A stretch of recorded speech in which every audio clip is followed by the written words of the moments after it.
Good morning students. BEd second year यानी BEd द्वितीय वर्ष paper 10th। BEd second year में पेपर 10th आपका आता है क्रिएटिंग एंड इंक्लूसिव एजुकेशन, अर्थात एक समावेशी शिक्षा का निर्माण। इसके अंतर्गत यूनिट सेकेंड पढ़ेंगे हम। इकाई 2 के अंतर्गत आज हम जानेंगे मेंटली रिटार्डेड चिल्ड्रन, मानसिक मंदित बालक।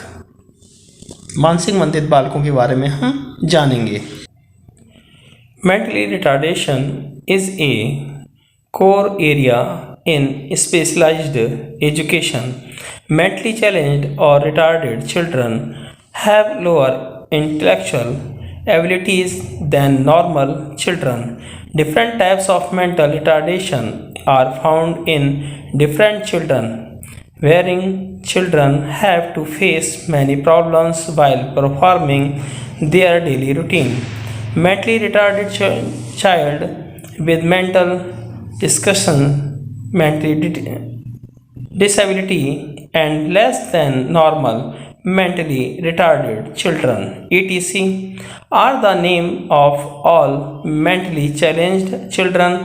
In ancient times the word silly, foolish, retarded etc were used for mentally retarded children which have now become obsolete। अर्थात विशिष्ट शिक्षा में मानसिक मंदता एक मुख्य क्षेत्र है। इस क्षेत्र में मानसिक रूप से विकलांग या मंदबुद्धि बालकों की बौद्धिक क्षमता सामान्य बच्चों की अपेक्षा कम होती है। जो सामान्य बच्चे होते हैं उनकी बौद्धिक क्षमता और मानसिक रूप से विकलांग या मंदबुद्धि बालकों की बौद्धिक क्षमता उन लोगों से कम रहती है। विभिन्न बच्चों में विभिन्न प्रकार की मानसिक मंदता पाई जाती है। मंदबुद्धि बच्चों को अपनी दिनचर्या के कार्य के करने में बहुत सी समस्याओं का सामना करना पड़ता है। जो उनकी दिनचर्या होती हैं उसमें भी उन बालकों को बहुत ज़्यादा समस्या का उठानी पड़ती है। मानसिक मंदता, मानसिक न्यूनताओं से ग्रस्त बालक, मानसिक विकलांगता या सामान्य से कम मानसिक मंदित बालक आदि सभी मानसिक रूप से विकलांग बच्चों के नाम हैं। चाहे उन्हें मानसिक मंदिता कह दो उन बालकों को जो मानसिक रूप से मंदबुद्धि बालक हैं, या मानसिक न्यूनताओं से ग्रस्त बालक कह दीजिए, या मानसिक विकलांगता कह दीजिए, या सामान्य से कम मानसिक मंदित बालक भी के नाम से भी उनको जाना जाता है। प्राचीन समय में मानसिक मंदित बच्चों के लिए मूर्ख बालक या बेवकूफ़ बालक या मूढ़ बालक या मंदबुद्धि बालक आदि शब्दों का प्रयोग किया जाता था, जो अब अप्रचलित हो गए हैं। अल्फ्रेड विडेन 1908 retarded the mental age suffix to the knowledge of a child at a certain age level. If some children are much lower and undeveloped than normal children in normal abilities, so they suffer from retardation.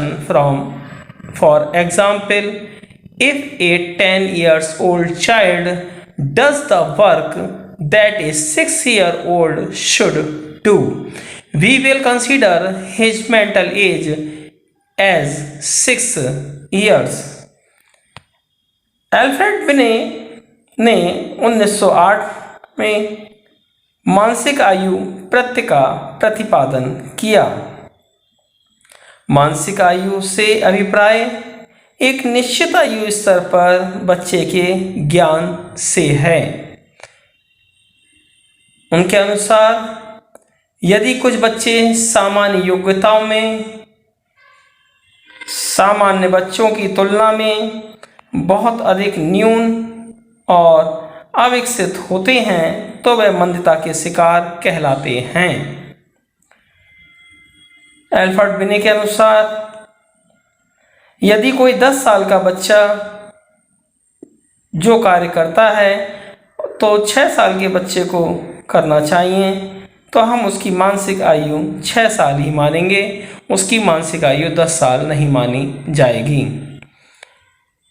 क्योंकि वो बालक सामान्य बालकों की तुलना में बहुत मंद गति से या बहुत धीरे धीरे सीख पा रहा है।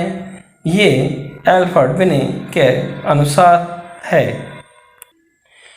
मीनिंग ऑफ मेंटल रिटार्डेशन, मानसिक मंदता का अर्थ। Mental retardation refers to lower mental functioning than the average. Therefore, mental retardation refers to mental growth and decrease of speed of mental development. The intelligence of children with mental retardation is less than that of ordinary children. Therefore, mentally challenged children refer to those children in addition to the presence of less than average intelligence gain. Adjusted behavior disabilities also occur up to this level, that they need special care and education initiation for adjustment, development and welfare.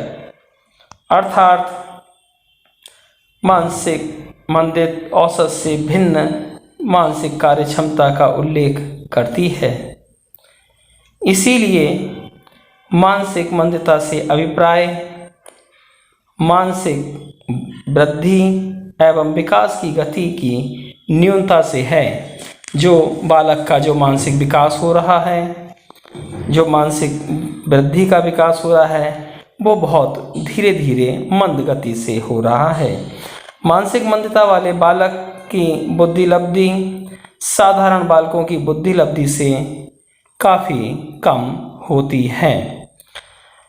हम अगर ये माने कि कोई बालक जो सामान्य बालकों की साथ कक्षा में अध्ययन कर रहा है और उसको टीचर सामान्य बालकों को 1 या 2 बार बताता है और मानसिक मंदित बालक को 10 बार बताने पर भी वह नहीं सीख पा रहा है, ऐसी स्थिति में वह मानसिक रूप से मंदित बालक है। अतः मानसिक रूप से विकलांग बच्चों से अभिप्राय उन बालकों से है जिनमें औसत से कम बुद्धि लब्धि की उपस्थिति के अतिरिक्त समायोजित व्यवहार संबंधी अक्षमताएं भी इस स्तर तक होती हैं कि उन्हें उनके समायोजन, उनके विकास, उनके कल्याण हेतु विशेष देखभाल तथा शिक्षा दीक्षा की जरूरत होती है। Some children are particularly to low intelligence or so subnormal mentally that the teachers in the class do not understand the instruction given easily. According to Terman, mentally challenged children with less than 70 intelligence are considered and they are called disabled children.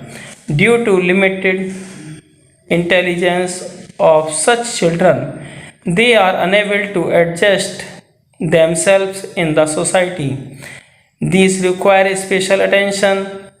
To adjust these, it is necessary to know what is mental backwardness or mental retardation from mental। अर्थात कुछ मानसिक विशेष रूप से कम बुद्धि के होते हैं। ये बालक मानसिक रूप से इतने उपसामान्य होते हैं कि कक्षा में अध्यापक के द्वारा दिए गए निर्देशन को सुगमता से भी नहीं समझ पाते हैं। जो अध्यापक इनको बहुत आसानी से प्रेम पूर्वक समझाता है, बालक उसको भी बहुत आसानी से नहीं समझ पाते हैं। साथ ही टर्मन ने बताया कि 70 से कम बुद्धि लब्धि वाले बालक मानसिक रूप से विकलांग बालक कहलाते हैं। ऐसे बालकों को सीमित बुद्धि होने के कारण वे समाज में अपने आप को समायोजित भी नहीं कर पाते हैं। साथ ही इनकी ओर विशेष ध्यान देने की आवश्यकता होती है। इनके समायोजन के लिए यह जानना आवश्यक है कि मानसिक रूप से पिछड़ापन क्या है।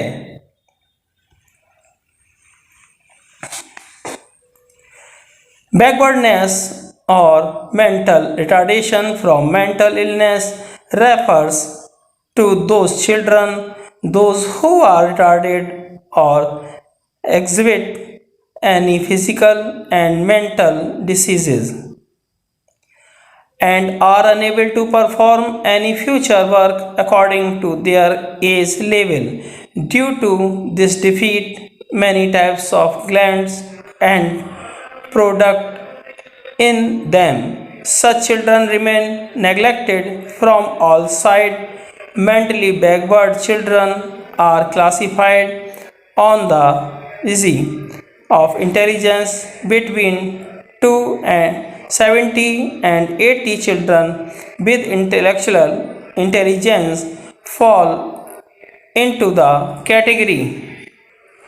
अर्थात मानसिक रूप से पिछड़ेपन या मंद बुद्धिपन से अभिप्राय उन बालकों से है जो किसी भी शारीरिक तथा मानसिक रोग के कारण मंद बुद्धि या प्रदर्शन करते हैं और अपनी आयु के स्तर के अनुसार किसी भावी कार्य को करने में असमर्थ होते हैं। साथ ही इस दोष के कारण इनमें कई प्रकार की हीन ग्रंथियाँ इन्फीरियरिटी कॉम्प्लेक्स की भावना पैदा हो जाती है। ऐसे बालक हर तरफ से उपेक्षित रहते हैं, समाज में भी उपेक्षित रहते हैं, विद्यालय में भी उपेक्षित रहते हैं और ये वहाँ पर कहीं पर भी अपना स्थान नहीं बना पाते हैं। मानसिक रूप से पिछड़े बालकों को बुद्धि लब्धि के आधार पर वर्गीकृत किया जाता है। 70 से 80% के बीच बुद्धि लब्धि वाले बालक इस वर्ग के अंतर्गत आते हैं। The above classification based on intelligence is not a classification decided by all. The limits of intelligence gain are different according to different scholars, but everyone agrees that the intellectual or mental development of these children is much less than that of normal children. The child can never match normal children in mental activities। अर्थात बुद्धि लब्धि के आधार पर किया हुआ उपरोक्त वर्गीकरण सभी के द्वारा तय किया हुआ वर्गीकरण वहाँ नहीं होता है। बुद्धि लब्धि की सीमाएं विभिन्न विद्वानों के अनुसार विभिन्न होती हैं, लेकिन सभी इस बात से सहमत नहीं है कि इन बालकों का बौद्धिक अथवा मानसिक विकास सामान्य बालकों की तुलना में बहुत कम होता है। ये बालक मानसिक क्रियाओं में सामान्य बालकों की बराबरी कभी नहीं कर सकते हैं। Thanks for watching. धन्यवाद।